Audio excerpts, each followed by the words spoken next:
नमस्ते मित्रांनो, DMI मध्ये तुमचं पुन्हा एकदा स्वागत आहे। आपण सुरू केला आहे इयत्ता 8वीच्या इतिहास आणि नागरिकशास्त्र विषयातील एक अत्यंत महत्त्वाचा अध्याय, धडा क्रमांक 7 असहकार चळवळ।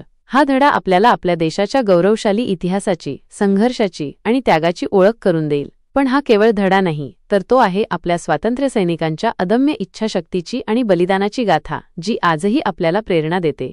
तुम्ही कधी विचार केला आहे का की महात्मा गांधींनी असहकार हेच शस्त्र का निवडले?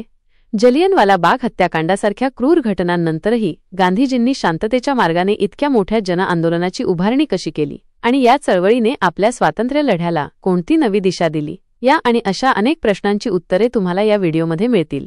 हा व्हिडिओ तुम्हाला फक्त परीक्षेसाठीच नाही, तर आपल्या देशाच्या इतिहासाची सखोल माहिती देईल आणि एक जबाबदार नागरिक म्हणून तुमची दृष्टी अधिक व्यापक करेल। त्यामुळे व्हिडिओ शेवटपर्यंत नक्की बघा, कारण यात आपण असहकार चळवळीची कारणे, तिची व्याप्ती, प्रमुख घटना आणि तिचे परिणाम अगदी सोप्या भाषेत समजून घेणार आहोत।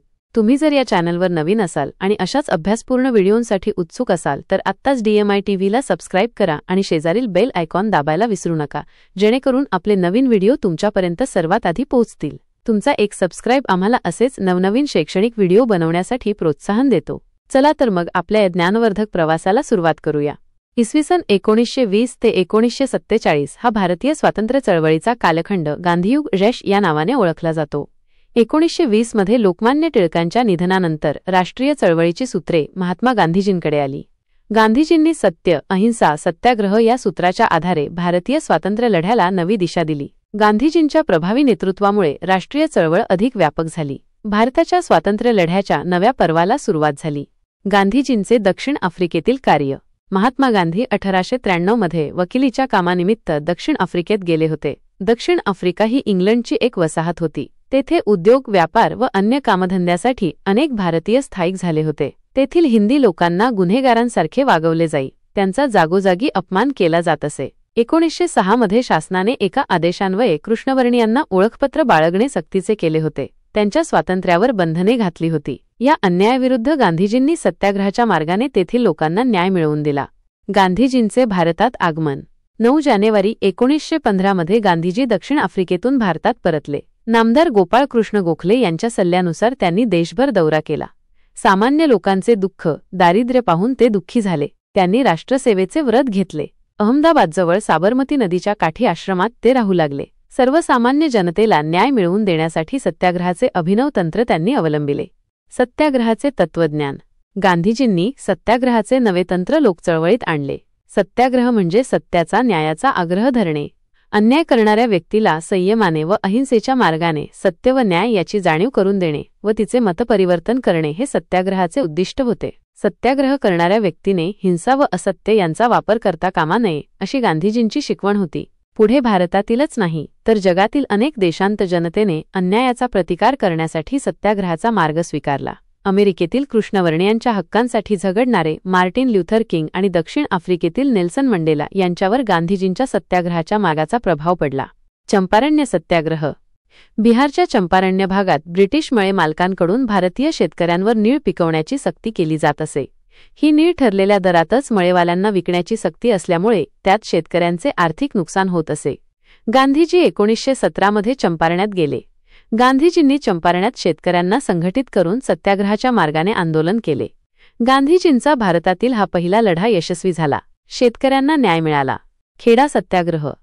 गुजरातमधील खेडा जिल्ह्यात सतत पडलेल्या दुष्काळामुळे पिकांची स्थिती अत्यंत वाईट होती। तरीही सरकारकडून सक्तीने शेतसारा वसूल केला जात होता।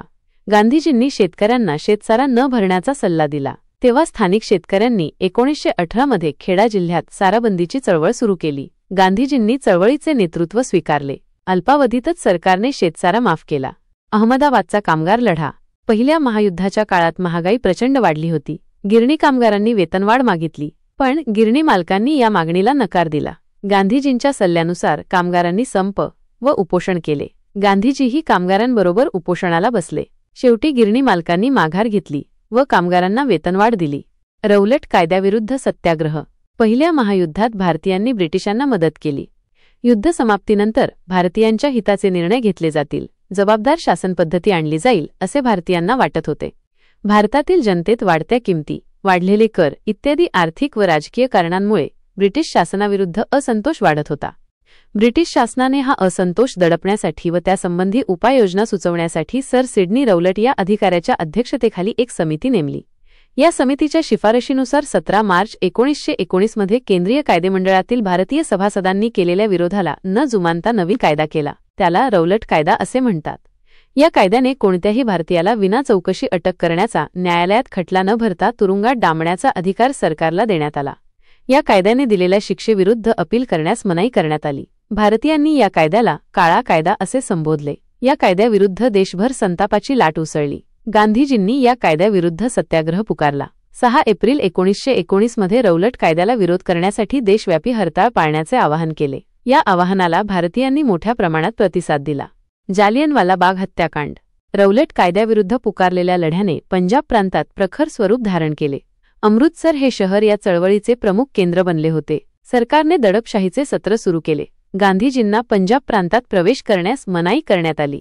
जनरल डायरने अमृतसरमध्ये सभाबंदीचा हुकूम जारी केला. अमृतसर येथील हरताळ प्रकरणी डॉ. सत्यपाल व सैफुद्दीन किचलू अशा प्रमुख नेत्यांना अटक करण्यात आली. या घटनेच्या निषेधार्थ 13 एप्रिल 1919 रोजी अमृतसर येथील जालियनवाला बागेत बैसाखी सणाच्या निमित्ताने सभा आयोजित करण्यात आली होती.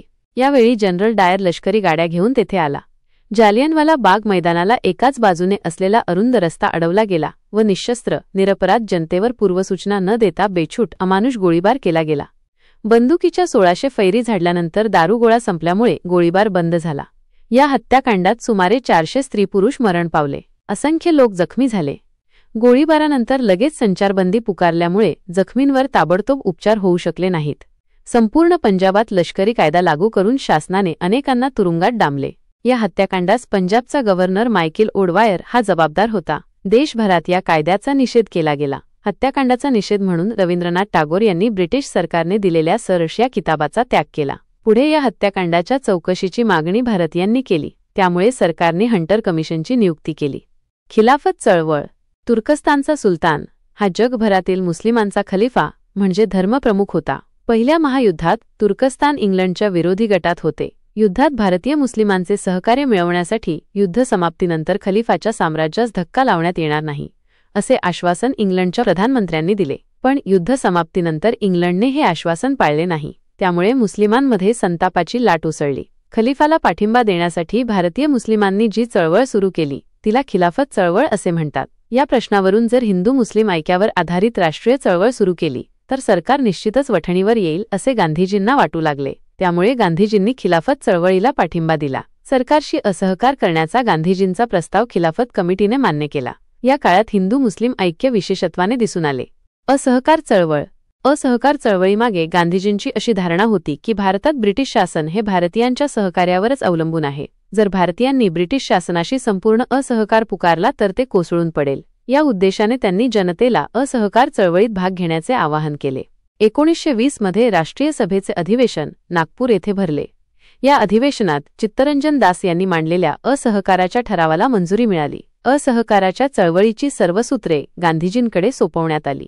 या ठरावानुसार शासकीय कार्यालये, न्यायालये, परदेशी वस्तू, सरकारी शाळा, महाविद्यालय यांच्यावर बहिष्कार घालण्याचा कार्यक्रम निश्चित करण्यात आला. असहकार चळवळीची वाटचाल.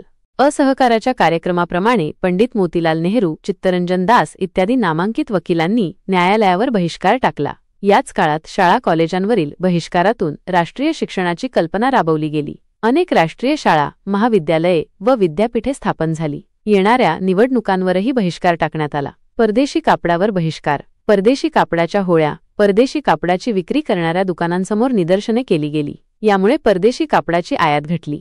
1921 मध्ये मुंबईत आलेल्या प्रिन्स ऑफ वेल्सचे स्वागत हरताळ पाळून केले गेले. निर्मनुष्य रस्ते व बंद दुकानांनी राजपुत्राचे स्वागत केले. आसाममधील चहामळेवाल्यापासून बंगालमधील रेल्वे कर्मचाऱ्यांपर्यंत ही चळवळ पसरली. असहकार चळवळ आटोक्यात आणण्यासाठी सरकारने दडपशाही सुरू केली. उत्तर प्रदेशातील गोरखपूर जिल्ह्यातील चौरी चौरा येथे फेब्रुवारी 1922 मध्ये शांततापूर्ण मिरवणुकीवर पोलिसांनी गोळीबार केला. त्यामुळे संतप्त झालेल्या जमावाने पोलीस चौकीला आग लावली. यात एका पोलीस अधिकाऱ्यासह 22 पोलीस ठार झाले. या घटनेमुळे गांधीजी व्यथित झाले. 12 फेब्रुवारी 1922 रोजी गांधीजींनी असहकार चळवळ स्थगित केली. माहीत आहे का तुम्हाला? मुळशी सत्याग्रह. असहकार चळवळीच्या काळात पुणे जिल्ह्याच्या मुळशी तालुक्यातील शेतकऱ्यांनी शासनाविरुद्ध सत्याग्रह केला.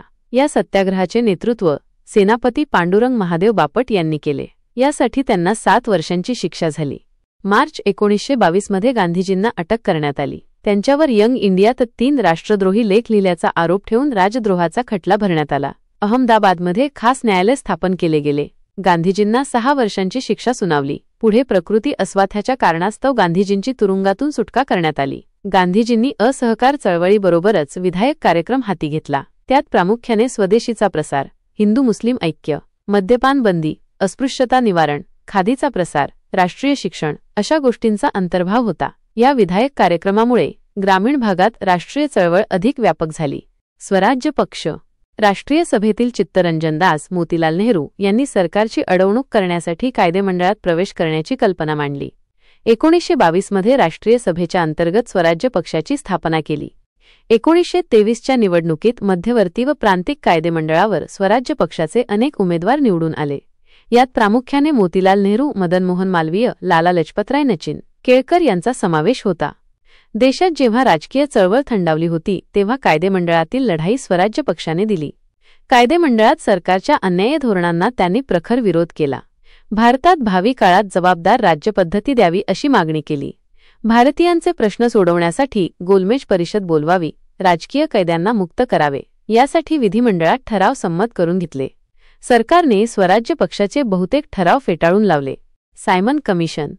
1919च्या मॉन्टेग्यू चेम्सफर्ड कायद्याने दिलेल्या सुधारणा असमाधानकारक होत्या, त्यामुळे भारतीय जनतेत असंतोष होता. या पार्श्वभूमीवर इंग्रज सरकारने 1927 मध्ये सर जॉन सायमन यांच्या अध्यक्षतेखाली एक कमिशन नियुक्त केले. या 7 सदस्यीय कमिशनमध्ये एकही भारतीय सदस्य नव्हता, म्हणून भारतातील राजकीय पक्षांनी सायमन कमिशनवर बहिष्कार टाकण्याचा निर्णय घेतला. 1928 साली सायमन कमिशन भारतात आले तेव्हा ज्या ठिकाणी ते गेले तेथे त्यांच्याविरुद्ध निदर्शने करण्यात आली. सायमन गो बॅक, सायमन परत जा या घोषणा देऊन प्रखर विरोध करण्यात आला. निदर्शकांवर लाठीहल्ले करण्यात आले. लाहोर येथे सायमन कमिशन विरुद्ध झालेल्या निदर्शनाचे नेतृत्व लाला लजपतराय यांनी केले. या निदर्शकांवर पोलिसांनी लाठीहल्ला केला. सँडर्स या उद्दाम पोलीस अधिकाऱ्याने लालाजींच्या छातीवर लाठीने प्रहार केले. या हल्ल्यानंतरच्या निषेध सभेत लालाजी म्हणाले की लाठीच्या प्रत्येक आघाताबरोबर ब्रिटिश साम्राज्याच्या शवपेटीवर एक खिळा ठोकला जात आहे. पुढे काही दिवसांतच लालाजींचे निधन झाले. नेहरू अहवाल. भारतातील नेते एकमताने राज्यघटना तयार करू शकत नाहीत अशी टीका भारतमंत्री बर्कनहेड यांनी केली. हे आव्हान स्वीकारून सर्वपक्षीय समिती स्थापन करण्यात आली. या समितीचे अध्यक्ष मोतीलाल नेहरू हे होते. भारतामध्ये वसाहतीचे स्वराज्य स्थापन करावे, प्रौढ मतदान पद्धती लागू करावी, भारतीयांना मूलभूत नागरी हक्क द्यावेत, भाषावार प्रांतरचना करावी असे प्रस्ताव या अहवालात होते. या अहवालाला नेहरू अहवाल असे म्हणतात.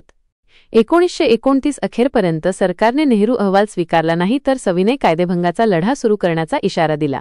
या पार्श्वभूमीवर 1929च्या डिसेंबरमधील पंडित जवाहरलाल नेहरू यांच्या अध्यक्षतेखाली भरलेले लाहोर अधिवेशन ऐतिहासिक ठरले. पूर्ण स्वराज्याची मागणी. वसाहतीचे स्वराज्य हे आतापर्यंतचे राष्ट्रीय सभेचे उद्दिष्ट अनेक तरुण कार्यकर्त्यांना मान्य नव्हते. पंडित जवाहरलाल नेहरू आणि सुभाषचंद्र बोस हे संपूर्ण स्वराज्याची मागणी करणाऱ्या तरुणांचे नेते होते. या तरुण गटाच्या प्रभावामुळे राष्ट्रीय सभेच्या लाहोर अधिवेशनामध्ये संपूर्ण स्वराज्याचा ठराव संमत करण्यात आला. या ठरावाद्वारे राष्ट्रीय सभेने वसाहतींचे स्वराज्य या उद्दिष्टाचा त्याग केला. यापुढे भारताचे संपूर्ण स्वातंत्र्य हे राष्ट्रीय चळवळीचे ध्येय बनले.